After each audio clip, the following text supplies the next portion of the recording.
ये क्या कर रही हो बहू? पूड़ियों में छेद कर रही हो। हाँ मम्मी जी, मुझे फूली हुई पूड़ियाँ पसंद नहीं है, करारी पूड़ियाँ पसंद है, जिन्हें तोड़कर खाने में करारापन और चटकदार हो। थोड़ी सी कड़क जैसी पपड़ियाँ होती हैं।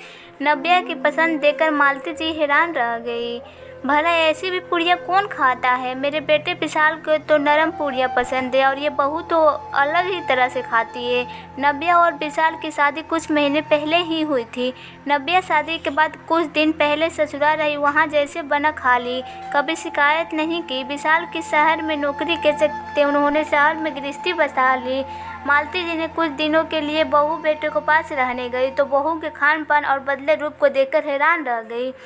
मालती जी ने जब ससुराल में उसे नरम पूड़ियाँ दी थी तो नव्या ने आराम से खा ली थी, पर आज उन्हें पता चला कि नव्या की नरम पूड़ियाँ पसंद ही नहीं है। सभी मिलकर दोपहर का खाना खा चुके थे। नव्या शाम की चाय बनाकर लाई तो देखा एक कप अलग से था। नव्या ने ये चाय अलग से क्यों? मम्मी जी, मुझे मीठी चाय नहीं पीती हूँ, इसलिए मैंने अपनी चाय अलग निकाल ली, आप लोग चाय पीजिए। चाय पीते हुए मालती जी को याद आया उन्हें यहाँ नव्या जितने दिल आराम से उसने मीठी चाय पी। उसके बेटे विशाल की मीठी चाय पसंद है, पर यहाँ की तो कहानी ही अलग है। रात के खाने में नव्या ने सूखी सब्जी और दाल चढ़ा दी। नव्या सब्जी कढ़ाई में क्यों बना रही है? समय लगेगा और अच्छे से गल भी नहीं पाएगा, थोड़ी कच्ची रह जाएगी। विशाल को एक तासार गली हुई सब्जी पसंद है। मालती जी ने नव्या से कहा, हाँ मम्मी जी, पर मुझे तो कढ़ाई में बनी खड़ी सब्जी थोड़ी कम गली हुई पसंद है। मैं अपनी निकालकर विशाल और आपके लिए ज़्यादा पका दूंगी। नव्या ने अपनी सब्जी निकालकर सबके लिए अच्छे से पका ली। मालती जी को फिर से ध्यान आया कि नव्या ने वहाँ तो कुकर में बनी ज़्यादा पकी हुई सब्जी भी आराम से खा ली थी। हे भगवान, मेरा बेटा बहू तो एकदम अलग है, इनकी तो कोई चीज़ पसंद ही नहीं मिलती, आगे कैसे निभा पाएंगे। नव्या के रात को दूध बनाया, उसमें विशाल और मालती जी के लिए शक्कर मिला दी और खुद के काफ़ी दूध। विशाल जहाँ हल्का गुनगुना दूध पीता पसंद करता था, वहीं नव्या एकदम गर्म दूध पीती थी।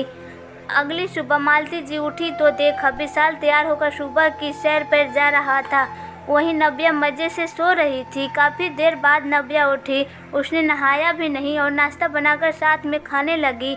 वहीं विशाल नहाकर आया, उसने मंदिर में दीपक जलाया, फिर नाश्ता किया। मालती जी मन ही मन सोच रही थी पर कुछ बोल नहीं। नव्या और विशाल की कोई भी पसंद निचार बात नहीं मिलती थी। विशाल को जहाँ सादगी पसंद है, वहीं नव्या को चटक मटक सी है। विशाल के दोस्त के घर पार्टी थी तो मालती जी ने कहा, सूट पहन लो। मम्मी जी, हम किसी रिश्तेदार के घर थोड़ी जा रहे हैं, इनके दोस्त के घर जा रहे हैं। फिर शादी की शॉपिंग में इतने गाउन भी लिए हैं, फिर वो कब पहनूंगी, रखे हुए ख़राब हो जाएंगे।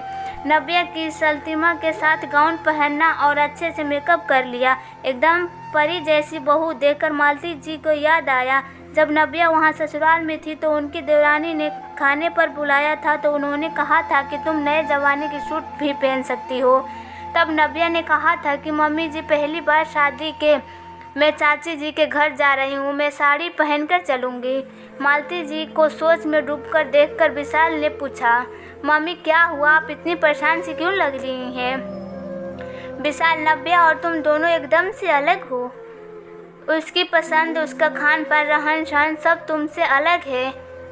हाँ मम्मी, सब अलग है, फिर भी वो बहुत अच्छी है, हर जगह निभाव कर लेती है आपसे। वहाँ घर के वो आराम से रही और खाया पिया। मैं भी जब उसके साथ रहा तो मुझे उसके बदले स्वरूप को देखकर हैरान हुई। पर नव्या बोली, मुझे मम्मी जी के सिखाकर भेजा था, जो भी नखरे करने हैं मायके में कर ले, ससुराल में कोई नखरे उठाने वाला नहीं, जैसे मिलेगा खाना और रह लेगा।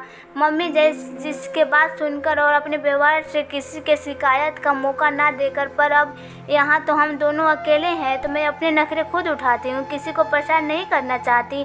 नव्या ने यह भी बोला कि हम दोनों की पसंद अलग है तो क्या हुआ, उसमें तो मज़ा आता है, वरना ज़िंदगी बोरिंग ही हो जाती। मैं अपने नखरे उठाती हूँ पर सामने वाले की पसंद का भी सम्मान करती हूँ। मैं अपने हिसाब से खाती हूँ पर आपको आपके स्वाद को भी बनाकर खिलाती हूँ। मम्मी क्या हुआ जो नव्या सुबह उठकर पूजा नहीं करती? मैं कर लेता हूँ। घर में मंदिर में दीपक कोई भी जलाए, उसके प्रकाश से रोशनी तो हमारे घर हो रहा है।